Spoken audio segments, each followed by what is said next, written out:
Welcome to I dream. నేను Udayasri. Present మనతో పాటు స్టూడియోలో సైకాలజిస్ట్ విజయాసింగం గారు ఉన్నారు. మాట్లాడదాం. నమస్తే అండి, వెల్కమ్ టు అవర్ స్టూడియో. నమస్తే మేడం. ఇప్పుడు ప్రెసెంట్ జనరేషన్లో మనం చూసేది ఏంటి అనంటే, చిన్న చిన్న ఆనందాలు వాళ్ళ లైఫ్లో స్పాయిల్ అయిపోతూ ఉన్నాయి. చిన్న చిన్న ఆనందాలను వెతుక్కుంటూ. ఇప్పుడు మంచి రిలేషన్లో ఉంటారు, పెళ్ళైపోయి ఉంటుంది, కానీ ఏదో చిన్న అట్రాక్షన్, ఎవరైనా చిన్న ఓదార్పు ఇచ్చినా, ఫ్యామిలీలో చిన్న డిస్టర్బ్ ఉన్నా, వేరే వాళ్ళు చిన్న ఓదార్పు ఇస్తారనుకోండి, అది ఎక్కడ లేని ఆనందాన్ని తెచ్చిపెట్టి వాళ్ళు ఇంకా వాళ్ళ వెనకాల పరిగెత్తి వాళ్ళ ఫ్యామిలీని డిస్టర్బ్ చేసుకుంటూ ఉన్నారు. అంత పవర్ ఉంటుందా ఈ అట్రాక్షన్లో? ఎందుకు ఒక రిలేషన్లో ఉండగా ఇంకా వేరేది కోరుకుంటూ ఉన్నారు? అబ్బాయి అయినా అమ్మాయి అయినా సరే, లవ్లో ఉన్నా కానీ ఇంకా ఏదైనా వాళ్ళకి తెలియకుండా ఇంకొక రిలేషన్షిప్ పెట్టుకుంటూ ఉన్నారు. ఈవెన్ మ్యారేజ్ అయినా కానీ ఇంకో రిలేషన్ మెయింటైన్ చేస్తూ ఉన్నారు. Why they are not getting satisfaction in one relation? ఇప్పుడు ఎస్పెషల్లీ మనము ఈ న్యూస్ కానీ కల్చర్ కానీ చూస్తున్నాము. అంటే ఎప్పుడో 10th క్లాస్లోనో ఎప్పుడో విడిపోయినటువంటి వాళ్ళందరూ కూడా వాట్సాప్ ద్వారా మొత్తం కూడా ఒక గ్రూప్ అవ్వడం అండ్ దెన్ గెట్ టుగెదర్ అని చెప్పేసి మాట్లాడుకోవడం. అఫ్ కోర్స్ అంటే ఒక 10-15 years 20 years అయిపోయిన తర్వాత వాళ్ళు కలవడం అనేది జరుగుతుంది. ఆ ముందులో వాళ్ళకు ఉన్నటువంటి ఏవో చిన్న కైండ్ ఆఫ్ ఇంపాక్చుయేషన్స్, ఏవో చిన్న చిన్న రిలేషన్షిప్స్ అనేవి ఉండుంటాయి. వీళ్ళు ఒక్కసారిగా వెళ్ళి అక్కడ కలిసినప్పుడు వాళ్ళ పలకరించే విధానం కానీ, వాళ్ళు డీల్ చేసే విధానం కానీ వీళ్ళకి ఎలా అనిపిస్తోందంటే ఇన్స్టెంట్ గ్రాటిఫికేషన్. వాళ్ళు ఇచ్చేటువంటి తీపి తీపి మాటలు కానీ ఉంటాయి కదా, వాళ్ళు ఎలాగంటే ఇంకా ఎలా ఉన్నావు అంటే వీళ్ళు ఫస్ట్లీ ఫ్యామిలీలో ఏదో చిన్న చితక గొడవలు అనేవి ఉంటాయి, మిస్అండర్స్టాండింగ్స్ అనేవి ఉంటాయి. ఎవరైతే దగ్గరగా మంచిగా ఇంపాక్చువేషన్ ఉన్నటువంటి పర్సన్స్ వచ్చి ఇన్నాళ్ళ తర్వాత నేను చూస్తున్నాను, నువ్వు ఎలా ఉన్నావు, ఏంటి నువ్వు హ్యాపీగా ఉన్నావా, ఆనందంగా ఉన్నావా అని ఒక్క మాట అడగాలి చూడు. ఇంకా అడిగిన తర్వాత వీళ్ళకి ఏంటంటే నేను అతన్ని గనక అతనితో ఉన్నట్లయితే ఇంకా నేను ఎంత బాగుండేదాన్ని, ఇది కూడా ఉండేది, ఇంత కష్టం అనేది ఉండేది కాదు కదా. ఒక్కసారిగా ఇక్కడ పిక్చర్ వేసేసుకుంటారు అన్నమాట, రీల్స్ రన్ అయిపోతాయి. ఆహా, మూవీలో చూసుకున్నట్టు వెనక బ్యాక్గ్రౌండ్లో కలర్ఫుల్గా చాలా, అంటే ఏమి సమస్యలు లేకుండా వెళ్ళిపోయినట్టు ప్రేమ ఒక్కటే కనిపిస్తూ ఉంటుంది అనమాట వాళ్ళు. సో అక్కడ ఏమనిపిస్తుందంటే వాళ్ళకి, అబ్బా ఈ బాధలు ఎందుకు, ఎంత ఆనందం, మొహం అనేది ఒక పువ్వులా వికసిస్తుంది వాళ్ళకి. వాళ్ళు అనగానే నేను ఎంత ఇష్టపడ్డానో తెలుసా, ఆ రోజుల్లో నేను తెలియక చెప్పలేకపోయాను, అంత డేర్ లేదు నాకు అప్పుడు, అంత కెరీర్లో కంప్లీట్గా నేను సెటిల్ అవ్వలేకపోయాను, అదర్వైజ్ నేను నిన్ను మిస్ చేసుకునే వాడినే కాదు అని ఒక జెంట్ లేడీకి కానీ మళ్ళీ చెప్పేటప్పటికి వీళ్ళల్లో ఏంటంటే అది మళ్ళీ పొందాలి అనేటువంటి ఇన్స్టెంట్ గ్రాటిఫికేషన్ అంటాం. ఈ గ్రాటిఫికేషన్లో ఏంటంటే ఇన్స్టెంట్ గ్రాటిఫికేషన్, డిలేడ్ గ్రాటిఫికేషన్ ఉంటుంది. మనకి గ్రాటిఫికేషన్ అని ఉంటుందంటే ఒక అర్జ్ వచ్చింది, ఒక కోరిక, ఒక డిజైర్ వచ్చింది అంటే అది పూర్తి చేసుకోవాలి అనే దాంట్లో గ్రాటిఫికేషన్ అంటాం అనమాట. చిన్న చిన్న పిల్లలు ఉంటారా, వాళ్ళు వెంటనే ఆకలైనా ఏదన్నా దాహమైనా ఏదైనా తట్టుకోలేరు, వెంటనే కావాలి, ఏడ్చేస్తూ ఉంటారు, ఇళ్ళల్లో కొట్టుకుంటూ ఉంటారు. దాన్ని ఇన్స్టెంట్ గ్రాటిఫికేషన్ అంటాం. అవుట్ ఆఫ్ ప్లెజర్ వస్తుంది అనమాట అది. మనం పెరిగే కొద్దీ మనం ఏంటంటే మనం ఏజ్ వైజ్గా అందులో కొంచెం డిలేడ్ గ్రాటిఫికేషన్ చూపిస్తాం. ఏది మంచి కాదు, ఏది రియాలిటీ, ఏది మొరాలిటీ, ఈ గ్రౌండ్స్ అన్ని చూసుకొని మనం ప్లెజర్ని దాటి ముందుకెళ్తాం అనమాట. ఎప్పుడు ఎంతవరకు ఏది తీసుకోవాలి అనేది. కాకపోతే ఇది ఏజ్ పెరిగినా కూడా మళ్ళీ అదే తత్వంలో ప్లెజర్ కోసం ఇన్స్టెంట్ గ్రాటిఫికేషన్లో వచ్చినప్పుడు వెనక నిజాలు వాస్తవాలు ఏం కనిపించవు, రియాలిటీ కనిపించదు, మొరాలిటీ కనిపించదు మోర్ ఓవర్. కాబట్టి ఓన్లీ ప్లెజర్ కనిపిస్తుంది. ఇప్పుడు ఇతనితో వెళ్తే అసలు మామూలుగా ఉండదు కదా, instantly they want that desire to be gratified. దానికోసం వాళ్ళు ఏంటంటే అది దాటి వెళ్ళిపోతారు, వెనక ఎన్ని కాన్సిక్వెన్సెస్ వచ్చినా ఫేస్ చేసేద్దాం, నాకు ఇది కావాలి, ఈ ప్లెజర్ కావాలి అనే పాయింట్లో వెళ్ళిపోతారు. అంటే ఆ టైంకి వాళ్ళకి నెక్స్ట్ వచ్చే కాన్సిక్వెన్సెస్ గురించి అసలు ఉండదు, అవగాహన ఉండదు. ఇప్పటి వరకు ఉన్న వ్యక్తులతో బాండింగ్ ఎంత ఉంది, నాకు పిల్లలు ఉన్నారు, వాళ్ళతో నా రెస్పాన్సిబిలిటీ, వాళ్ళ బాండింగ్ ఉంది, వాళ్ళు సొసైటీలో నన్ను మాత్రం ఎలా చూస్తారు, వాళ్ళు ఎలా ఒక తల్లి పట్ల ఒక పర్స్పెక్టివ్ తీసుకుంటారు ఈ విషయంలో అనేది ఏమి ఆలోచించరు. నాది, నా కోరిక నేను ఎలా తీర్చుకుంటున్నాను, నేను ఎలాగా ఆ పాయింట్లో నేను హ్యాపీగా ఉన్నాను అనే ప్లెజర్ మాత్రమే కనిపిస్తుంది వాళ్ళకి. I side they will be missing the reality part, they will be missing the morality part, only the pleasure part they will see. అందుకే ఇన్స్టెంట్గా ఆ ప్లెజర్ అనేటువంటి ఆ కోరిక, ఆ ఆనందం అనేటువంటిది అప్పటికప్పుడు అది తీరిపోవాలి అనేటువంటి నిర్ణయాలు తీసుకొని మళ్ళీ కొత్త బంధాలతో వాళ్ళు కొత్తగా రెక్కలు విప్పుకున్న పక్షిలాగా వెళ్ళిపోవాలని చూస్తారన్నమాట. అలాంటివి చాలా చూస్తున్నాం అంటే ఇలాంటి కండిషన్‌లో ఎవరైనా అంటే సైకాలజిస్ట్‌ని అప్రోచ్ అవుతారా? లేకపోతే వాళ్ళకి నచ్చినట్టుగా లైఫ్‌ని లీడ్ చేస్తారా? ఈ మీరు ఇలాంటి కేసులు చూసుంటారు కదా! ఈ ఈ అట్రాక్షన్ అంటే తట్టుకోలేకపోతున్నాను, ఫ్యామిలీ డిస్టర్బ్ అవుతోంది అని కొంచెం రియలైజ్ అయ్యి సైకాలజిస్ట్ దగ్గరికి వచ్చిన కేసెస్ ఉంటాయా? లేదు మేడం, టు బీ ఫ్రాంక్ ఇలాంటి కేసెస్ అయితే రాలేదు. వాళ్ళు ఏంటంటే ఒక డెసిషన్ తీసుకొని వెళ్ళిపోయాక ఇక వాళ్ళు పూర్తిగా డిటాచ్డ్గా వెళ్ళిపోయారు అనేవి మనం న్యూస్ వింటున్నాం తప్పితే ఇప్పటి వరకు ఈ కేసెస్ అయితే నాకు ఇలా అనిపిస్తుంది, ఒక సజెషన్ ఇస్తారా అనే విధంగా ఎవరు రావట్లా. అక్కడ వాళ్ళు దే ఆర్ ఆల్రెడీ డిసైడెడ్. ఇప్పుడు మన దగ్గరకు వస్తే మనం రియాలిటీ చెకప్ చేస్తాం, ఎకాలజీ చెక్ చేస్తాం. ఎకాలజీ అంటే ఇప్పుడు మీరు తీసుకున్న నిర్ణయం ద్వారా మీ చుట్టూ ఉన్న వాళ్ళకి ఎంత మంచి జరుగుతుంది, మీతో పాటు మీ సొసైటీకి ఎంత మంచి జరుగుతుంది, ఇంకా దాటితే మీ కంట్రీకి ఎంత మంచి జరుగుతుంది. ఇది ఎకాలజీ చెక్ అనమాట. కంట్రీ దాకా వెళ్ళకపోయినా మీరు ఈ నిర్ణయం తీసుకున్నారు, మీకు ఎంతవరకు మీ the next family or members ఉంటుంది, మీకు క్లింగాన్ అయి ఉన్నటువంటి వీళ్ళకి ఎంతవరకు మంచి, తర్వాత మీ చుట్టుపక్కల ఉన్న వాళ్ళు ఎంతవరకు, ఇది ఒక ecology check and reality check అనేది చేస్తాం అనమాట. అక్కడ వాళ్ళకి అది నచ్చదు కదా. కాబట్టి ఇలాంటి కేసెస్ అయితే నా దగ్గర వరకు ఇంతవరకు రాలేదు. వాళ్ళకి తెలుసు, తెలియనిదైతే మన దగ్గరకు వస్తారు, బట్ వాళ్ళకి తెలుసు వాళ్ళు ఎలా వెళ్తున్నారు అనేది. But they prioritize the pleasure over the reality or morality. They prioritize the instant gratification of their desires. Okay, ఇప్పుడు ఎంతో మంది ఈ అట్రాక్షన్ లో ఉండి ఉంటారు. ఇప్పుడు కొంతమంది ఆ వీడియో చూస్తున్న వాళ్ళు కూడా ఉంటారు. ఆ కండిషన్ లో ఉండే వాళ్ళకి యాజ్ ఎ సైకాలజిస్ట్ గా మీరు ఇచ్చే సజెషన్ ఏంటి? డెఫినెట్లీ వాళ్ళు తెలుసుకోవాల్సిన విషయం ఏంటంటే, ఇప్పటి వరకు ఎంతో కష్టపడి ఒక ఫ్యామిలీని బిల్డ్ చేసుకొని ఉంటారు ఎన్ని ఇయర్స్ గా.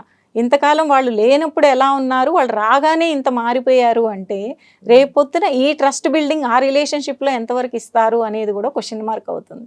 ఆ పర్సన్ ఏ బ్యాక్గ్రౌండ్ నుంచి వచ్చారు, మీరు ఏ బ్యాక్గ్రౌండ్ నుంచి వెళ్తున్నారు, ఈ ప్లెజర్ కోసం వెళ్ళినటువంటి ఈ జర్నీ ఎంతవరకు కన్సిస్టెంట్గా ఉంటుంది, ఆ తర్వాత మీరు ఏమైపోతారు అనేది ఇంకొక క్వశ్చన్ మార్క్ వేసుకుంటే అక్కడ కనిపిస్తుంది అనమాట పిక్చరు. వీళ్ళు ఏమనుకుంటారు, ఓకే కొంతకాలం బాగుంటాము అని, కొంతకాలంలో ఎంతకాలం, ఓకే వాళ్ళ బ్యాక్గ్రౌండ్ ఏంది, అక్కడ కష్టాలు ఏంటి, మీరు ఎంతవరకు కన్సిస్టెంట్గా ఉంటారు, మీ ఫైనాన్షియల్ సపోర్ట్ ఏంటి, మీ మోరల్ సపోర్ట్ ఏంటి, ఎంతవరకు మీరు తర్వాత ఒకవేళ కావాలి అనుకుంటే వెనక ఫ్యామిలీ మీకు ఉంటుందా, ఇదేమన్నా బ్రేక్ అయితే కనీసం పిల్లలు కానీ మీకు కొన్ని కేసెస్ నేను చెప్తూ ఉన్నా, డిస్ఫంక్షనల్గా వెళ్ళిపోయినటువంటి ఫ్యామిలీస్లో మళ్ళీ తిరిగి కలుద్దామంటే పిల్లలతో కూడా కలవనివ్వరు. ఎందుకంటే మొరాలిటీకి ఎగెనిస్ట్గా వెళ్ళిపోయిన వాళ్ళకి పిల్లలతో కలిపిస్తే పిల్లలు ఏం మోరల్స్ నేర్చుకున్నట్టు, ఏం వాల్యూస్ నేర్చుకున్నట్టు. There is a point, right? ఎంత తల్లైనా తను వద్దు అని పిల్లల్ని వదిలేసి వేరే రిలేషన్షిప్కి వెళ్ళిపోయినప్పుడు పిల్లలతో ఎలా కల్పిస్తారు, ఎలా మాట్లాడిస్తారు. రేపు పొద్దున్న నువ్వు కావాలి అని వెనుతిరిగి చూసుకుంటే నీ భర్త, పిల్లలు, ఈవెన్ తల్లిదండ్రులు కూడా మీతో మాట్లాడతారో లేదో తెలియదు, అవునా? సో మీరు వెనక్కి తిరిగి అప్పుడు ఏదో మాయలో కానీ అప్పుడు మీకేదో ఆనందం, నాకు అప్పటికప్పుడు అది సాటిస్ఫై అవ్వాలని వెళ్ళినప్పుడు ఆ హీట్ చల్లారిపోయిన తర్వాత వెనక్కి తిరిగి చూసుకుంటే మీకంటూ ఎవరున్నారు? అదొక్కటే జీవితం కాదు కదా. తర్వాత మీ చుట్టూ ఉన్నటువంటి ఒక సర్కిల్ మొత్తము, రియల్గా ఉన్నటువంటి సర్కిల్, సపోర్టివ్ సిస్టమ్ మొత్తం వదిలి వెళ్ళిపోతున్నప్పుడు తర్వాత వెనుదిరిగి చూసుకుంటే జీవితం ఏముంది అనేటువంటిది కొన్ని క్షణాలు ఆగి ఆలోచిస్తే వాళ్ళే రైట్ డెసిషన్స్ తీసుకుంటారమ్మా. వాళ్ళ లైఫ్కే అది కరెక్ట్ కాదు. తర్వాత చాలా రిగ్రెట్ అయిపోయినటువంటి సందర్భాలు మనం ఎన్నో చూస్తూ ఉన్నాం అనమాట. ఇప్పుడు ప్రెసెంట్ జనరేషన్లో అంటే మీరు ఒక సైకాలజిస్ట్, డిఫరెంట్ ప్రాబ్లమ్స్తో మీ దగ్గరకు వచ్చి కౌన్సిలింగ్ తీసుకుంటూ ఉంటారు. ఇప్పుడు జనరేషన్లో ఎవరైనా అంటే ఫిజికల్ అబ్యూస్ ఫేస్ చేస్తూ ఉన్నారా, శారీరకంగా చిత్రహింసలు పెట్టే వాళ్ళు ఉన్నారా, ఒకవేళ వాళ్ళు అలా చిత్రహింసలకు గురైతే వాళ్ళు వచ్చి బయటికి చెప్పుకుంటున్నారా, లేకపోతే ఇంకా దాచుకుంటూ ఉన్నారా? సో మీ దగ్గరికి ఇలాంటి కేసెస్ వస్తూ ఉంటాయా? చాలా వస్తాయి మేడం. అది మీరు అన్ఎడ్యుకేటెడ్ కాదు, మీరు వెల్ ఎడ్యుకేటెడ్ అండ్ ఇద్దరు భార్యాభర్త ఒకటే రకమైనటువంటి ప్రొఫెషన్ చేసే వాళ్ళు కూడా, మీరు నమ్ముతారో లేదో, అది మంచి ప్రొఫెషన్స్. లైక్ అంటే ఒక చార్టెడ్ అకౌంటెంట్ అవ్వచ్చు, ఒక బ్యాంకర్ అవ్వచ్చు, and then it's a kind of ఒక లెక్చరర్స్ అవ్వచ్చు. ఇలాగా ప్యారలల్గా ఇద్దరు ఒకటే కైండ్ ఆఫ్ ప్రొఫెషన్స్ చేస్తున్న వాళ్ళు కూడా they are experiencing these kind of domestic violence and physical abuse, literally I can say. అంటే ఫస్ట్ బాగుంటారు, ఇది వైఫ్ అండ్ హస్బెండ్ రిలేషన్షిప్ బిగినింగ్లో just they are knowing each other and so on, it is going on. ఆ తర్వాత ఎక్కడో ఏదో conflict వచ్చింది. అక్కడి నుంచి వీళ్ళు ఏం చేస్తున్నారంటే ఈ మేల్ ఒక జెంట్స్ ఏం చేస్తున్నారంటే దాన్ని ఒక హాస్టైల్, అంటే ఒక శత్రుత్వంగా లోపల పెట్టుకుంటున్నారు. ఎక్కడైతే వాళ్ళు ఒకటి కాదు అన్నారో అప్పటి వరకు బాగానే ఉంటుంది. ఒకటి కాదు అని గట్టిగా అన్నప్పుడు ఏదో ఒక some kind of ideological difference అవ్వచ్చు, ఒక కాన్ఫ్లిక్ట్ అవ్వచ్చు, అది ఫ్యామిలీ మెంబర్స్ కావచ్చు లేదా బయట విషయం కావచ్చు. అలా ఎప్పుడైతే వాళ్ళకి ఎదిరించి అన్నారో ఆ కాన్ఫ్లిక్ట్ని వాళ్ళు అంటే లోపలికి తీసుకొని ఈగో ఇష్యూగా తీసుకొని and then they are developing the hostility, శత్రుత్వ భావనలు చూసుకుంటున్నారు. ఆ తర్వాత ఆ వైఫ్ మళ్ళీ ఏది మాట్లాడినా ఆ టాపిక్ కాకుండా ఇంకే టాపిక్ మాట్లాడబోతున్నా కూడా అది వాళ్ళకి అసలు నచ్చట్లా. నువ్వు మాట్లాడద్దు, నువ్వేం మాట్లాడద్దు, నువ్వేం చెప్పద్దు అంటము. ప్రతిదానికి గొడవ, అది చిన్నదా పెద్దదా లేకపోతే దాంట్లో లాజిక్ ఉందా లేదా అనేది లేదు. ప్రతిరోజు జరగాల్సింది ఏంటంటే ఒక గొడవ, అది physical abuse and with verbal abuse.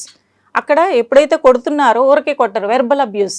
వాళ్ళు లేడీస్ చెప్తుంటారు, మేడం అసలు ఆ మాటలు వింటూ ఉంటాయి, ఆ బూతులు వింటూ ఉంటే ఎంత బాధగా ఉంటుందంటే తట్టుకోలేకపోతున్నాము. అట్ ద సేమ్ టైం మళ్ళీ కొట్టడం అనమాట. ఎందుకు కొడుతున్నాడు అనేది నేను విక్టిమైజ్ అయిపోతున్నా. ఒకవేళ నేనేమైనా తప్పు చేశానేమో ఇన్ని రోజులు ఇలా జరుగుతోందంటే అని నేను రీచెక్ చేసుకుంటున్నా. మేడం నాకు అర్థం కావట్లేదు, నేను డౌన్ అయిపోతున్నా. అంతకుముందు చాలా ఎనర్జెటిక్గా ఉండేదాన్ని, మిగతా పనులు కూడా చేసుకుంటూ ఉండేదాన్ని. ఇలా కొడుతూ ఉంటే నాకు అసలు మొత్తం బ్లాంక్ అయిపోతుంది. నా లైఫ్ ఏంటి అనేది క్వశ్చన్ మార్క్ అవుతోంది. పోనీ మీరు అన్నారు ఎవరికన్నా చెప్పుకుంటారా అంటే తల్లిదండ్రులకి చెప్పుకోవడానికి వాళ్ళు ఇష్టపడట్లేదు. కొడుతున్నారు అంటే ఇంకా నెక్స్ట్ ఏంటి వాళ్ళ దగ్గర నుంచి ఏ ఆన్సర్ వస్తుంది, వీళ్ళు ఏం ఎక్స్పెక్ట్ చేయలేకపోతున్నారు. అది అంటే అది పీక్స్కి వెళ్ళిపోవచ్చు. అలా కొడుతున్నారంటే వీళ్ళు వచ్చి మధ్యలో ఇంటర్ఫీర్ అయ్యి మళ్ళీ వీళ్ళు కొట్టడమో లేకపోతే ఇంకొద్దు అని తీసుకెళ్ళిపోవటమో ఏదో ఒకటి జరుగుతుంది కదా అని భయం. పిల్లలు ఉన్నటువంటి ఫ్యామిలీ పిల్లలు ఉన్నారు, మేడం ఇలా చెప్పానంటే నేను తన నుంచి బయటికి వెళ్తే పిల్లల్ని తీసుకొని ఫాదర్ లేకుండా ఉంచడం నాకు ఇష్టం లేదు. ఆ పాయింట్తో నేను రోజుకి చూస్తున్నా ఇలాగా. ఇంకొక పాయింట్ ఏమి వస్తుందంటే మేడం, ఇప్పుడు చాలా వరకు కెరీర్ ఓరియంటెడ్గా ఉన్నారు లేడీస్. అండ్ దెన్ అందరూ కూడా ఫైనాన్షియల్ ఇండిపెండెంట్, కెరీర్ వైపు ఎక్కువ ఫోకస్ ఉంది ఫస్ట్, తర్వాత మ్యారేజెస్ అని వెళ్తున్నారు. In this way they are going in to hostels. ఒక ఏజ్ నుంచి హాస్టల్స్కి వెళ్తున్నారు. అక్కడ ఏదో ఒక ఫుడ్ అలాగ వస్తుంది, కానీ వాళ్ళకి ఏమవుతుందంటే ఈ జెంట్స్ లాగే బ్యాచిలర్స్ లాగా వాళ్ళకి కుకింగ్ అనేది అలవాటు రావట్లేదు మేడం. అండ్ దెన్ ఫ్యామిలీలో ఎలా చూసుకోవాలి, కొన్ని బాధ్యతలు ఏంటి అది అని కొన్ని వివరాలు మిస్ అయిపోతున్నాం. ఇప్పటికీ నేను చాలా విన్నాను అన్నమాట.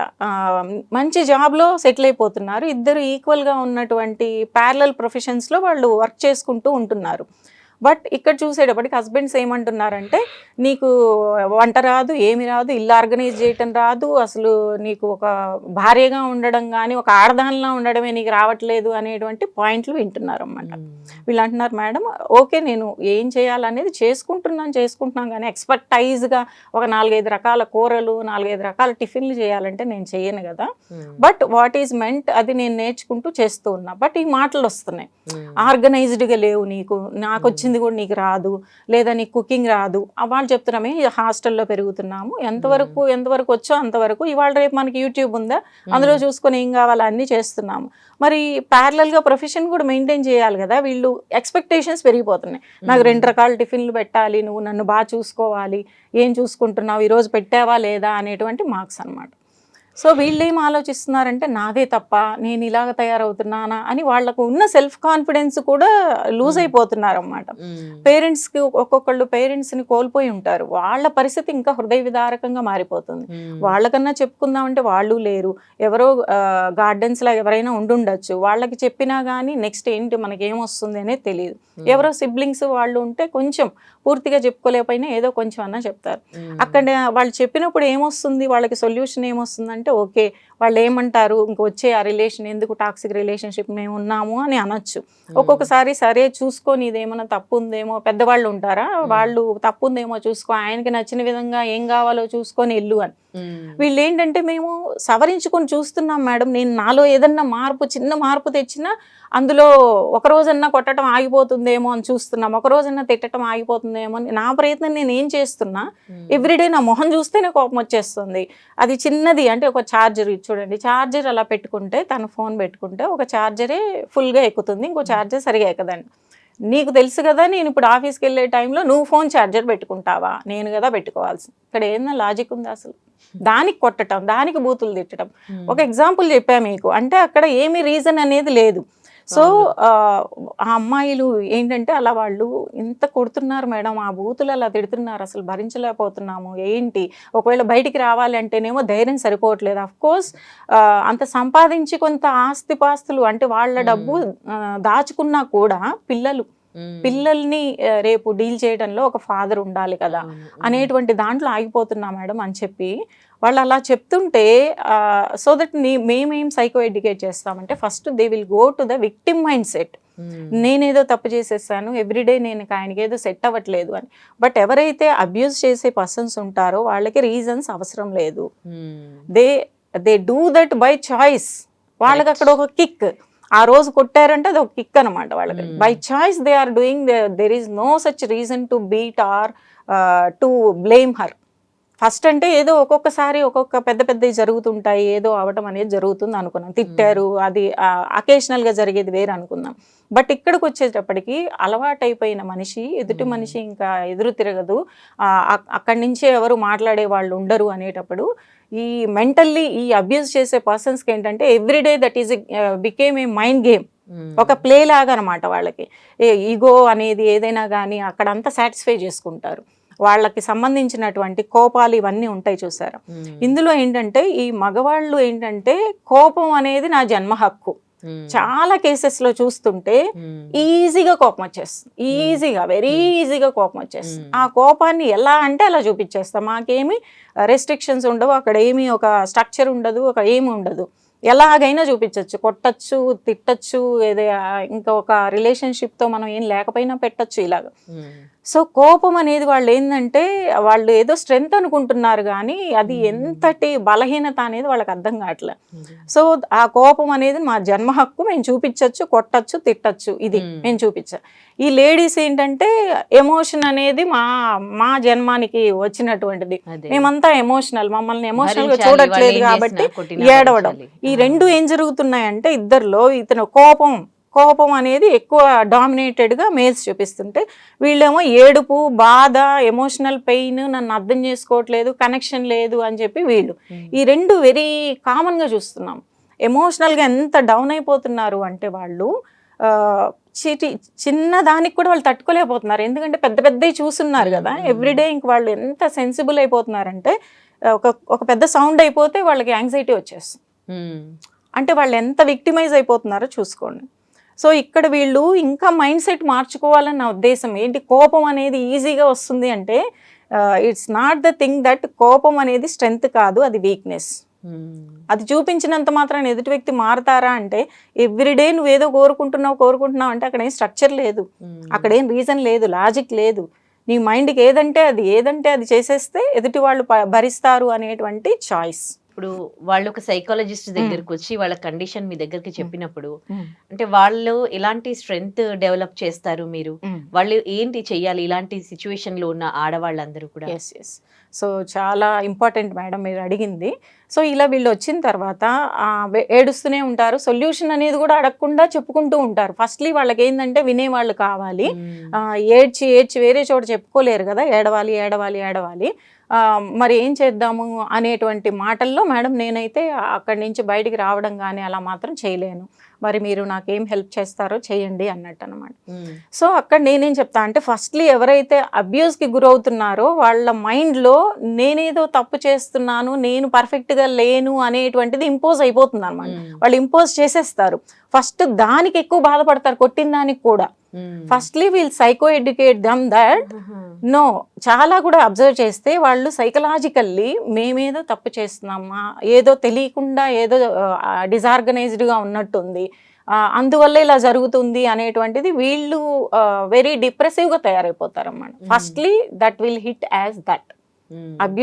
అబ్యూస్ చేస్తే మీరు అన్నట్టు బయటకి కనిపించే బ్రూజెస్ కానీ ఇవి ఓకే, అది కూడా కష్టం తట్టుకోవటం, తిట్లు వినటం కూడా కష్టం. దాని తర్వాత వీళ్ళు డిప్రెసివ్గా వెళ్ళిపోయి ఇలాంటి సైకలాజికల్ స్టేట్కి వెళ్ళిపోతారన్నమాట. సెల్ఫ్ ఎస్టీమ్ అనేది డౌన్ అయిపోతుంది. అండ్ దెన్ అంతకు ముందు ఉన్నటువంటి వాళ్ళ ఐడెంటిటీ మొత్తం క్లాష్ అయిపోతుంది. వాళ్ళ ఐడెంటిటీ వాళ్ళ దగ్గరే ఉండదు. వాళ్ళు ఏం చదువుకున్నారు, ఏంటి, ఎంత జ్ఞానం ఉంది, ఏం జాబ్ చేస్తున్నారు, అంత పోతుంది అనమాట. నేనేదో తప్పు చేశాను, నాదేదో సెట్ అవ్వట్లేదు, నేనేదో అర్థం చేసుకోలేకపోతున్నాను, ఇదే మైండ్ సెట్లో ఉంటారు. Firstly we have to give them clarity that మీ నుంచి ఏమి తప్పు లేదు, ఎవ్రీడే జరుగుతోంది, ఎవ్రీడే ఇలాగా కంటిన్యూస్గా జరుగుతున్నాయి అంటే మీ వల్ల తప్పు కాదు. The person is habituated to abuse you by choice. I repeat, by choice. వీళ్ళు బై చాయిస్ చేస్తారు. నేను తాగితే కొట్టాము అని కొంతమంది అంటారు, లేదా ఏదో మత్తులో కొట్టామని కాదు, మత్తులో కూడా బై చాయిసే చేస్తారన్నమాట. అది తెలుసుకుంటే వీళ్ళకి అప్పుడు నేను అంటాను, what made you such vulnerable in such what made you to be in such vulnerable state అంటే కనీసం మీరు అడ్డుకుంటారా అని నేను అడిగాను. కొడుతున్నప్పుడు అడ్డుకుంటారా మీరు అంటే మొదట్లో కొంచెం అడ్డుకునేదాన్ని మేడం, ఇప్పుడు అసలు దానికి ఓపిక కూడా ఉండట్లేదు. సైకలాజికల్లీ వాళ్ళు వీక్ అయిపోతున్నారు కదా, ఇంకా కొట్టేటప్పుడు వస్తున్నారు అంటే వాళ్ళు సర్వైవల్ మోడ్లోకి వెళ్ళిపోతున్నారు తప్పితే ఫైట్ మోడ్లోకి వెళ్ళట్లేదు. రాగానే ఇంక వెళ్ళి దాక్కోవటం, వాళ్ళు కొట్టేస్తే పడిపోవటం, ఇంకా వాళ్ళు వెళ్ళిపోయిన తర్వాత మళ్ళీ ఏడవడం. ఫస్ట్లో కొంచెం అంటే వాళ్ళకంటూ ఒక ఐడెంటిటీ అది ఉంటుంది, ట్రై చేసేదాన్ని మేడం. అయితే తనతో నెగ్గలేకపోయేదాన్ని. ఎవ్రీడే కదా అది, ఏదో మధ్యలో అంటే ప్రిపేర్డ్గా ఉండొచ్చు, ఏదో చేసేయచ్చు. ఈ లోపు మైండ్లోనేమో వాళ్ళ సెల్ఫ్ ఎస్టీమ్, సెల్ఫ్ కాన్ఫిడెన్స్ అంతా పోతుంది. ఎవ్రీడే ఒక పర్సన్ తిడుతుంటే ఇంకో పర్సన్ని ఏమైపోతాం మనం? అది మనవాళ్ళు, ఎవరో బయట వాళ్ళు అనుకోండి, అది వాళ్ళ తప్పు అనుకుంటాం. మనవాళ్ళు ఎవ్రీడే వాళ్ళతో మనం ట్రావెల్ చేస్తున్నప్పుడు వాళ్ళు తిడుతున్నారు అంటే మనల్ని మనం లోపల తిట్టుకుంటాం తెలియకుండానే. అందుకని వాళ్ళు సైకలాజికల్గా వీక్ అవ్వడం వల్ల ఫిజికల్గా కూడా వీక్ అయిపోయి ఎదిరించలేకపోతారు అన్నమాట. సో నేను ఫస్ట్ ఇది చెప్తా. సో ఇక్కడి నుంచి వాళ్ళకి mental strength and internal strength build అవుతుంది అనమాట. You deserve respect and peace. And ఇంకా మీకు ఏదన్నా కానీ you are in the crisis ఎప్పుడైనా కానీ you do have the local police support, you do have the neighbours support. దగ్గర ఏదైతే ఉందో మీరు సపోర్ట్ తీసుకోండి డెఫినెట్లీ. అండ్ మీ ఫ్యామిలీలో ఎవరికైతే చెప్పగలరు, వెంటనే మీకు రియాక్షన్ వస్తుందో, ఒక సిబ్లింగో లేకపోతే మై బెస్ట్ ఫ్రెండో, వెంటనే మీరు షేర్ చేసుకోండి. అండ్ దెన్ ఈ లీగల్ సపోర్ట్ తీసుకోండి అనేది వాళ్ళకి డెఫినెట్గా ఇస్తాం. ఎందుకో తెలియదు, ఈరోజు మనకు చెప్పారు, ఓకే స్టేబుల్గా ఉన్నారు, నైట్ ఇంకెంత పెద్ద జరిగిందో ఏం చేస్తున్నారో తెలియదు కదా. Then she has to be help line numbers కానీ ఇవన్నీ కూడా వాళ్ళకి ఎడ్యుకేట్ చేయటం. మీరు ఏ మిడ్ నైట్ అయినా ఏదైనా కానీ అది క్రైసిస్ వచ్చింది అంటే మీరు వెంటనే పోలీస్ సపోర్ట్ తీసుకోండి, లీగల్ సపోర్ట్ కానీ ఏదైనా కానీ తీసుకోండి. అది ఏమీ లేదు, పక్కనున్న వాళ్ళ నైబర్స్ తలుపులు కొట్టైనా వాళ్ళకి చెప్పండి. అన్ని ముందు సెక్యూర్డ్గా సేఫ్టీగా ఉండండి. దీనికి పిల్లలు ఇదంతా మించి కూడా మీరు సేఫ్టీగా ఉంటేనే కదా మీరు పిల్లల్ని చూసుకోగలరు. So your safety is important and you deserve respect and peace. అతను ఇట్లా అంటున్నాడు అని చెప్పి నేను ఐ ఆమ్ దట్ అని అనుకుంటారు, ఇంకా నా జీవితం ఇంతే, నేను ఇంకా రెస్పెక్ట్ ఏం లేదు, తిడుతూనే ఉంటారు కదా. You deserve that, you have that right. అప్పుడు అక్కడి నుంచి ఏంటంటే వీళ్ళకి సెల్ఫ్ సూదింగ్ అనేటువంటిది కూడా డెవలప్ చేస్తాం. ఇప్పుడు అక్కడ వాళ్ళని ఓదార్చే వాళ్ళు ఎవరు ఉండరు కదా, ఎవ్రీడే వాళ్ళని కొట్టే వాళ్ళే ఉంటారు. పోనీ పేరెంట్స్ ఎవరైనా ఉన్నారంటే వాళ్ళ దగ్గరలో ఉండరు. ఇంకొన్ని సందర్భాల్లో వీళ్ళు అదర్ కంట్రీస్లోకి వెళ్ళి లాక్ అయిపోయిన వాళ్ళు కూడా ఉంటారన్నమాట. వాళ్ళకి ఎలాగా? సో మనం కొన్ని kind of self soothing tools కానీ వాళ్ళకి థెరప్యూటిక్గా వాళ్ళకి కొంచెం రిలాక్సేషన్ అండ్ దెన్ ఇలాగ వాళ్ళకి కలగజేసి వాళ్ళల్లో internal strength and empowerment, importantly empowerment in the thought process, so that వాళ్ళు తర్వాత దాన్ని కరెక్ట్గా అసెప్టివ్గా తీసుకొని వచ్చి వాళ్ళని దారిలో పెట్టుకునే విధంగా, ఈలోపు వాళ్ళు సేఫ్టీ కన్సర్న్స్ మెయింటైన్ చేసే విధంగా చూసుకోవటం, అలాగే పిల్లల మీద ఎఫెక్ట్ పడకుండా ఉండేలాగా వాళ్ళని గైడ్ చేయటం, ఎంపవర్ చేయటం జరుగుతుంది అన్నమాట. Nice to know about it, Andy. Thank you so much. Thank you. And for more videos, please subscribe to iDream channel. Subscribe to iDream Media. Please subscribe to iDream. Please subscribe to iDream. Please subscribe iDream. And please subscribe to iDream. For more videos, subscribe to iDream. please like, share and subscribe to the channel. Congratulations, iDream. Subscribe to iDream. Subscribe to iDream. So subscribe to iDream Media. iDream ki iDream team andarki huge congratulations. Please subscribe iDream Media. Please subscribe to iDream. Subscribe iDream. Please subscribe to iDream. I dream అంటే నా కళల ఛానల్ను subscribe చేసుకున్న నోరు తిరుగుతలేదు. మీరైతే గంట గుర్తు కొట్టండి. For more such videos, please subscribe to iDream.